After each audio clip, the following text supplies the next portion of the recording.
Hey, everybody, and welcome back to Rock Your Reinvention, the show that gives you all the tools and tips you need to rock your own reinvention by listening to amazing stories from other women who have already been there and done that. And I am so excited to be joined today by Ginger DeFrances. She is a licensed counselor, and she is going to tell us all about her practice and the big reinventions that she has made in her life. Welcome to the show, Ginger. Thank you. Thank you for having me. I'm excited to be here today and talk about the changes that came. Like you said, I'm a licensed professional counselor in private practice currently. I've been a counselor for over 14 years. So, wow. And it has really been one of those things that was a calling. Mm-hmm. That is beautiful. When you can say you are living your calling, I mean, that's the epitome to me of success. Yeah. I have so enjoyed it. And I love that. So just by way of like how Ginger and I got to know each other, we are both members of Junior League. And I know we're going to jump into this and how volunteering has played a big role in the reinventions in your life. So let's just dive right in and take us all the way back to that first reinvention, because I know you've done this a couple times, which I also think is really cool and important for our listeners, because just because you reinvent once or change once doesn't mean that you won't again. So let's go all the way back to you being in pharmaceutical sales. Oh my goodness, I did pharma too, so I can totally relate. What was going on for you that pushed you to reinvent your life at that time? So, it was interesting because I had been in sales in a couple of industries, but I had been in pharmaceutical sales for a few years. I was very bored, which it was, for a lot of people, it's awesome. They love it. And I had loved certain parts of it, but it just wasn't a good fit for me. And the more I really thought about it, the more I thought, I really need to think about what follows me. And what I noticed was that through every sales job I've ever had, people talk to me and about the most intimate part of their lives, sort of randomly. So I found myself doing a lot of listening then. And of course, at the time, it was for sales. But then a lot of times they would tell me a lot of personal details. And so, I had some time to do some volunteer work and was really interested in getting more involved in the community. Mm-hmm. So I started with the Junior League, and one of my placements was with working with children. And, it's funny because I met someone there who was about to go to school to become a therapist. And she was, really inspirational. And she seemed so focused and driven. And I said, maybe that's something I need to look into. And also, I was volunteering at my children's school. I was volunteering somewhere else in the community. And my husband was like, you seem like you really enjoy the stuff you do for free more than you do for your job. Right. And I said, well, I do. So it just kind of all happened really organically. And after being in that classroom and then doing some research, I realized, it's time to kind of shake things up and change my career. So I went back to school. But it was really through volunteering through the Junior League that inspired me to do that. And, it was funny because I have to say this, and I don't think I've ever told anybody this before, but in the Junior League, they have you fill out a form where you list your talents and abilities or things that you can kind of bring to your volunteer placements. Mm-hmm. And I felt like I really needed more. So that was another thing. I was also driven because all the check boxes were great, but I also wanted more knowledge, if that makes sense. Yeah, no, it totally does. And I think, you brought up something else too, which is like transferable skills. Like we take for granted so often the talents that we have. I mean, the fact that you can look back now and say, people would just open up to me. They would talk to me. Like that's a gift. Not everyone has that gift. But because it becomes so natural to us, I think a lot of women sort of like poo-poo their own talents and strengths because they don't realize that it doesn't come easy to everybody else. 100%. 100%. And even through, my reinventions, I still had to work on a lot of mindset things, and I still do. I don't think that that's really anything that, you magically get rid of. I think you overcome it with each hurdle and stretch yourself and push yourself out of your comfort zone.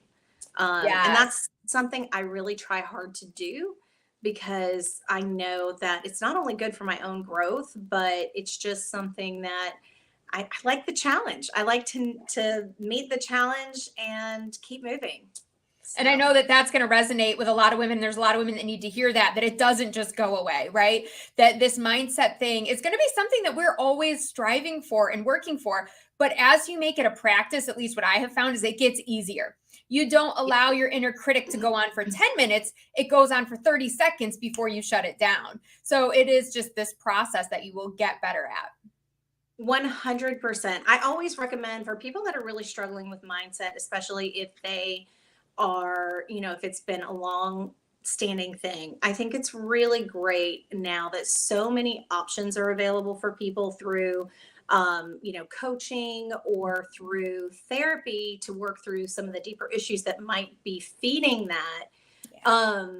It's fantastic because it helps them to kind of get over that initial hurdle.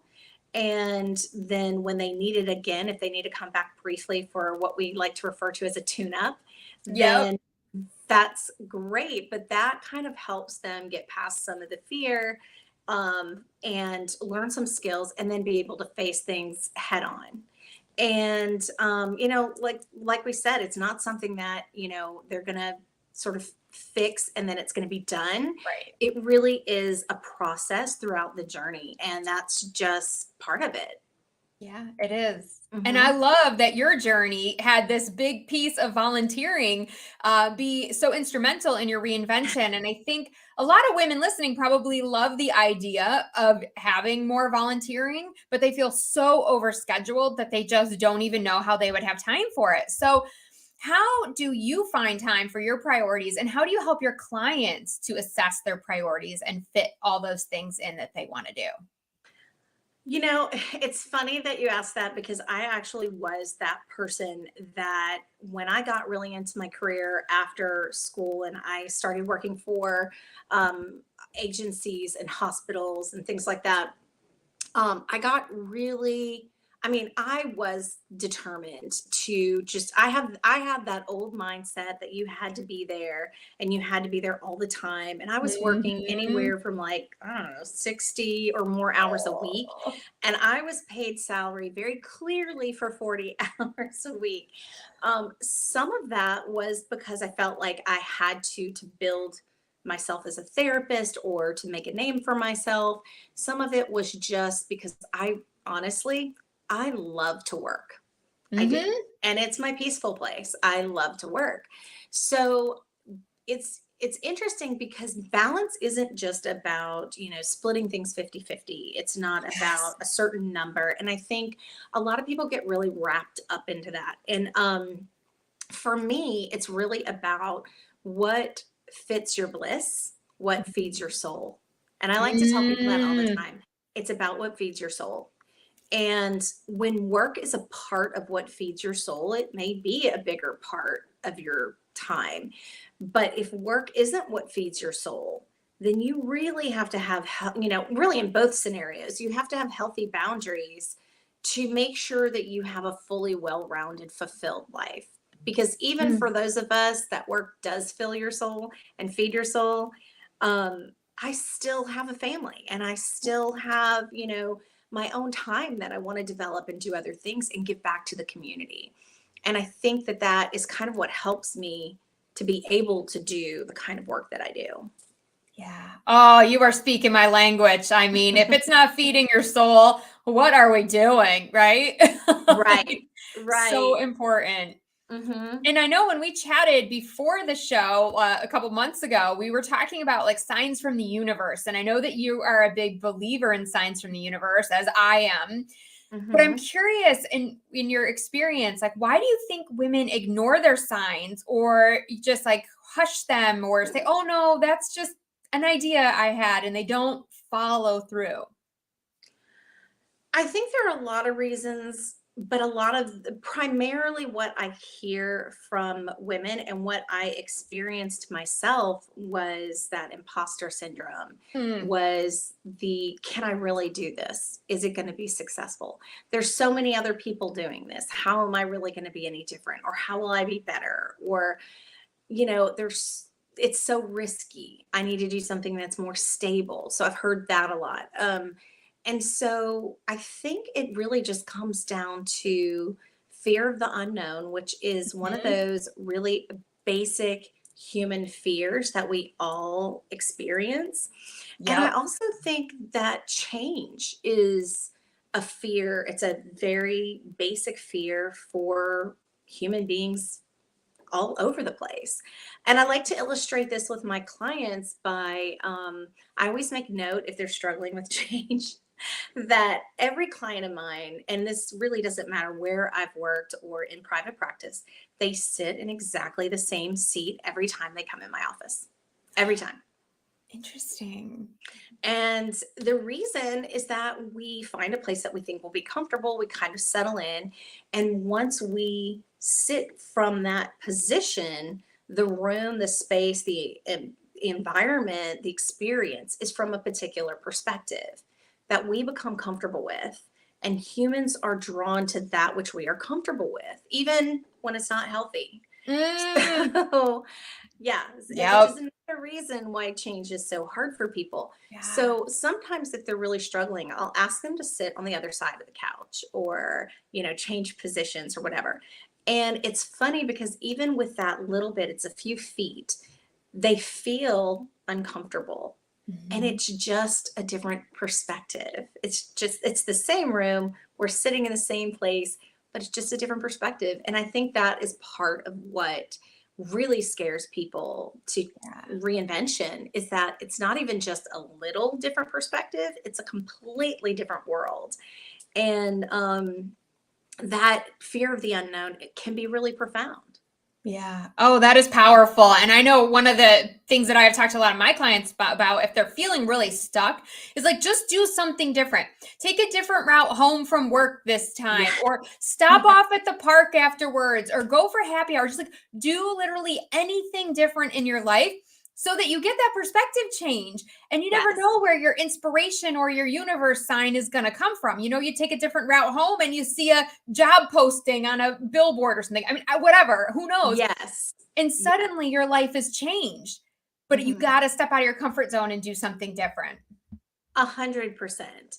And this, the big change from a sales, management, marketing, business background, corporate background, that was huge for me to go from that Yeah. which I knew to getting into a field that was so personal for people and that directly impacted people. It was like nothing I had ever experienced before. And I hadn't even, I think at that point, I hadn't even been to therapy. So I didn't even know what that was, didn't know what the experience was or how, really impactful it could be for people's lives. Yeah. It just felt like the right thing for me to do. And it's been a pretty amazing transformation. And thankfully, throughout my career, and like you referenced, there have been other times when the universe, or for me, God's, sort of Yeah. giving you signs that um, something has to change. You feel Mhm. it inside, like Mhm. it's just time for something to be different. And I, followed that to becoming the director of outpatient services at the hospital I worked in, where I not only got to use the clinical skills that I had honed, but I also had a really great opportunity to develop my leadership skills more so than I had before. And I really loved that part of it as well. And I think all of those things really prepared me to start this entrepreneurial journey in private practice. And I have to tell you, I'm not done. There will definitely be some more reinvention along the way. Well, of course, because I think the certain things serve us at different seasons of life, right? And so there was a time where being in that hospital setting and having, I'm assuming that steady paycheck, right? That you knew was coming every month as a mom, that was really Felt probably safe. helpful. Yeah. Yeah. And we Yeah. all know corporate jobs are not safe. They have the illusion of security, but any Yes. day we could lose our Yes. job, right? So, we take it with a grain of salt, but it is a different feel than entrepreneurial where you're like, where is my next client coming from? Where is my paycheck coming from? Yeah. Until you build up that book, right? It takes a little time. So how do you feel like, how have you ridden those seasons of life, and how did being in the hospital, I mean, you mentioned the leadership skills and being able to grow that, but how was Mhm. that really instrumental for that period of time? Um, well, the leadership skills I think helped. Well, at that period of time, I didn't realize the leadership skills I already had. Mm, And that is another thing I think that gets in our way, is that we kind of underestimate our abilities. And, people said to me, "How did you know you could do the job?" When I was promoted. And I, later looked back and said, I didn't. I didn't. But one thing I do know is that I just try things. And if they work, that's great. If they don't work, I do something else. And yes. the big thing that I would say while I was there to my employees was, listen, I am an ideas girl. I have some really great ideas and I have a lot of ideas, but I don't have all the ideas and I probably don't have the best ideas. So if you have something, bring it to the table and let's try it. I mean, worst case scenario, it doesn't work and we do something else.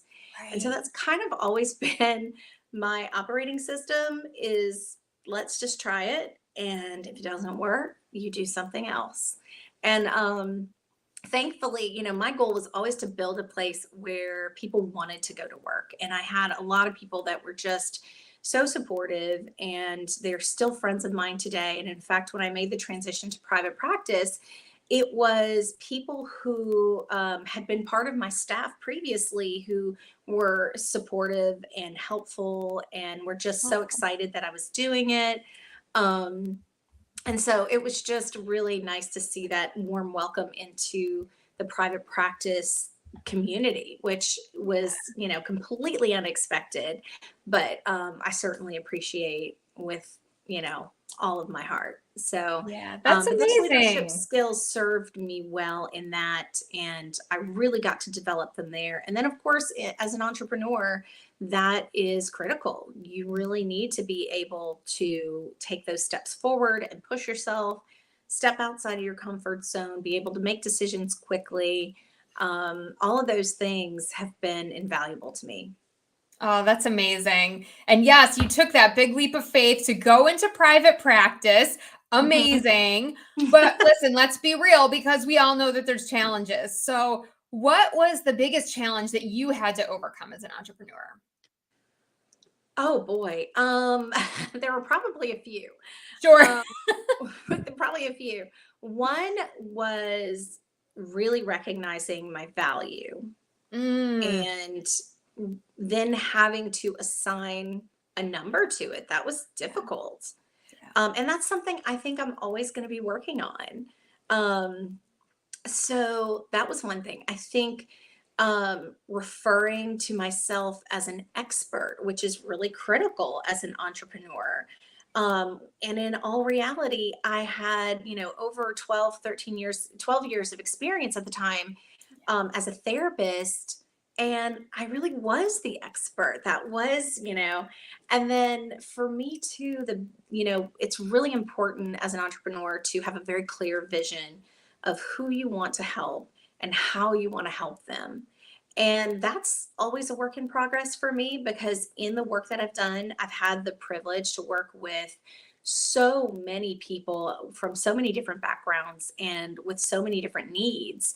And it was hard for me to create that niche that Yeah. was going to be valuable to the community I'm in. And it wasn't because it wasn't there. It was because I've had so much exposure to so many different things. I had a hard time kind of narrowing it down. Yeah. And I still could narrow it down a little bit, to be honest. Well, I think you do a great job because I've been on your website and I felt like I knew exactly who you were targeting. But I Thank see this you. all the time with my female clients who are, trying to build up a business. They want to be everything to everyone. And I always try to remind them the riches are in the niches. So the more Yes. you can dial down, you will attract other people. I mean, I Yes, always went out absolutely. saying like, hey, I'm going to help you reinvent your life. I'm going to get you out of your midlife slump. We're going to go do something totally different.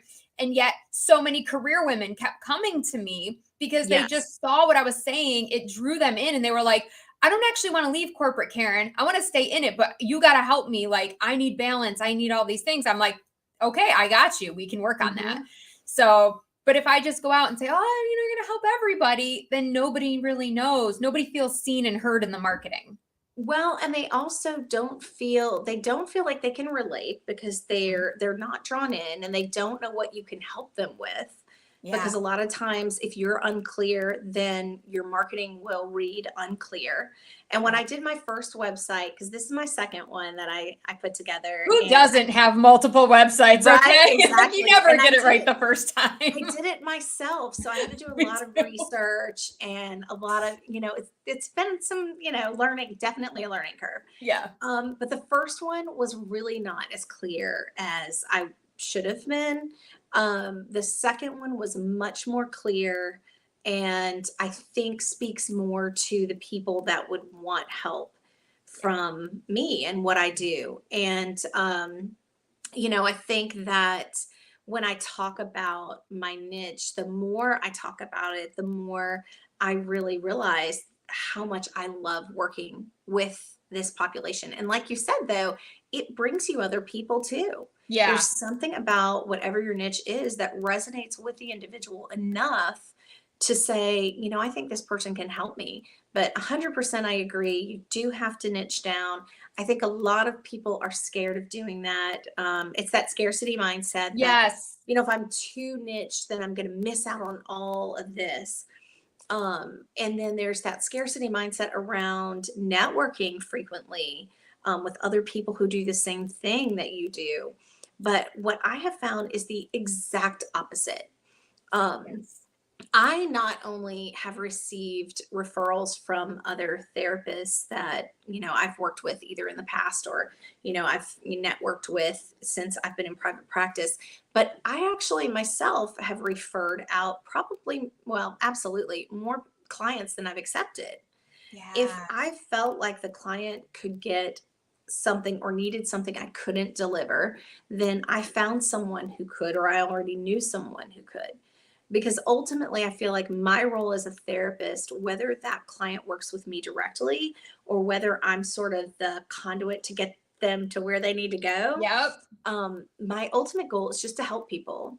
Yeah. And sometimes that means it's going to be with me, and other times it isn't. And that's okay. That is, I've said that from the beginning. I feel really, really passionate about that. And I think that has helped me do my best work and, bring the clients to me that I can truly help in the best and most efficient way. Yeah. And then they're going to give you amazing reviews and they're going to refer their friends to you, right? Rather than just taking everybody because you are in that scarcity mindset, like, oh, I need this client or, I'll figure it out. But in your heart, like, this is not a good fit. So yes. I agree. I mean, getting them out to the person who's going to help them, it frees up your time. It lets you serve the people that you're best, position to serve. So I've done that with a few people myself, referred them to other coaches when it's just like, yep, you need this. And I know that they can help you. So it's good. 100%. Yes. I mean, I think that, integrity is it's one of my core values. Yeah. I think it's really important to be familiar with your core values. It's something I work with my clients on a lot. And that is something really, really important to me. And in order for me to be true to that value, I really had to think about what would that look like as an entrepreneur. And like I said, for me, that translated to, helping people get the help they needed, whether it was with me or not. Yeah. Yeah. I love that. Well, we have about 5 minutes left. Oh my gosh, this is going so fast. I could chat with you all day. Woo. Okay. So I want to hear, I know the people that you do serve are typically high achieving career women and parents. Yes. So I want to talk a little bit about anxiety, because I think that ambitious women tend to struggle with anxiety more than others. So why do you think that is? And how do you help them get control of their anxiety? Part of it is understanding that anxiety is not always a bad thing. It's got a bad rap. Um, and, for a lot of people, it can get out of control. But anxiety is, our physiological response to things that are happening around us, right? And so, even in what I do, we're not meant to get rid of all anxiety, Okay. because it's kind of our alert system. There's a reason that we get a little nervous when certain things occur around us. It is our alert system. So some people, when we get that adrenaline surge, we can use that to our advantage. But when it becomes interfering, when it starts to really control your life and interfere with your ability to have the life you want or build the life you want, or interfere with the relationships you're trying to build, that's when we say, okay, we're going to need to do something about this. And so part of what I do in my practice is help my clients to learn, of course, some skills to manage it.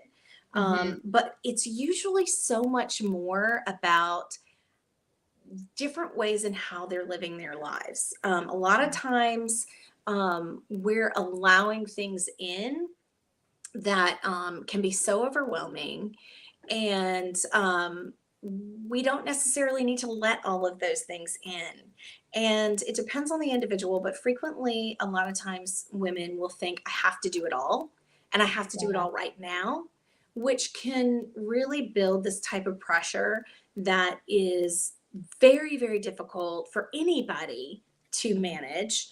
And if we let it go too far, you're going to get to a place where you can't perform at all. Right. Yes. So, a little bit of anxiety can work for us, but when it starts to interfere with our functioning and starts to interfere with what we want in our lives, that's really when we have to do something and learn a little bit more about how to take care of ourselves. And learn about, how did we get here? What does this look like? How can I prevent this in the future? And a lot of times it comes down to really healthy boundaries in life, in Saying no, right? at work. It's personal, it's professional, it's all of it. Yeah. Healthy boundaries to set and reinforce.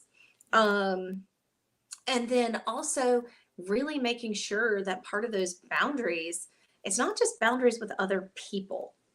It's always boundaries with ourselves, about taking care of ourselves, making sure. And when I say self-care, it's more than just about, taking a bubble bath or Yes, thank you. And we hear that a lot. But self-care is about so much more. It's about feeding the soul. That's where we get back to that, is it's about doing those things that nurture us and help us to be us. And they're the things that we most often lose when we laser focus on, we try to laser focus on work, but then we're trying to laser focus on parenting. And then we feel like we're taking from our children or taking from work, and we can't be 100% anywhere. And the truth is, one of the things that I have said is that balance isn't going to be a 50-50 scale like we, talk about. It really is about what brings out the best in you when you're in each environment. So, people have asked me, and I remember going through this as a young mom, is should you stay at home or go to work? And I did it all. I did stay at home for a while. I did work full time for a while. And then I found that when they were really little, working part time for me, thankfully I was able to, that was the best option. But then as they got older, I had to go back to work full time, which was another type of balance, because I love to work. So I can get really caught up in that. So for me, it really was about blending those two things together and being the best version of myself in each role, no matter how much time I put into it. It was really about quality, not quantity. Oh, I love that. And I know that as a mom, right, you know that following your dreams has actually benefited your girls, right? Because they've seen you take these leaps 100%. and go and start your own business. So how do you think Mhm. that that's impacted them as they look to their future? You know, it's funny. They don't remember the late nights that I was studying when we were at Right. cheer competitions and tucked in the corner writing a paper. And they don't remember even those late nights that, I had to work, but I would have a friend take them to practice and then I would pick them up because I had to work late. But what they do remember is that I was there and that I was present, Yeah. and they remember me deciding to do something different that I would love and actually doing it no matter what. Even though I had a family and I wanted a career change and I had to go back to school to do it. And at the time when I started school, I was still part time in pharmaceutical sales. I was volunteering with the Junior League. I was volunteering in their classroom. So I had a lot of things going on. Yeah, you did. Think that they were able to see that it was possible, that, Yeah. mom was present. So even if I wasn't with them 100% of the time, when I was able to be there. And I think that was That's really the big. most meaningful thing for them. Yeah. And they really are, I'm probably a little biased, but they really are wonderful young women. My oldest daughter actually is a therapist, like her mom. Very cool. Yeah, So so just think if you had never gone into that, maybe she wouldn't have found her calling. Like, so cool how exactly. that And comes full circle. it does. She loves it. And my youngest she has gotten her undergrad degree and she is thinking about going to PA school and kind of figuring things out. Yeah. So I'm really proud of both of them. They really have both, I think, learned that they can do whatever they want. That's just going to Yeah. take a little time and some hard work, but they can do whatever they want. I love that. So if you could say one thing to the women that are watching who know they want to make a change, but they don't know how to get started, what would you tell them to go do today? Oh gosh, that's a big one.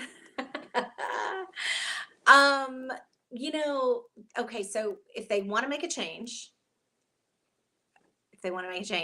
I think the first thing is ask themselves, what feeds my soul? Mm, What feeds my soul? so good. What is it? Is there something that I've wanted to do that has always spoken to me?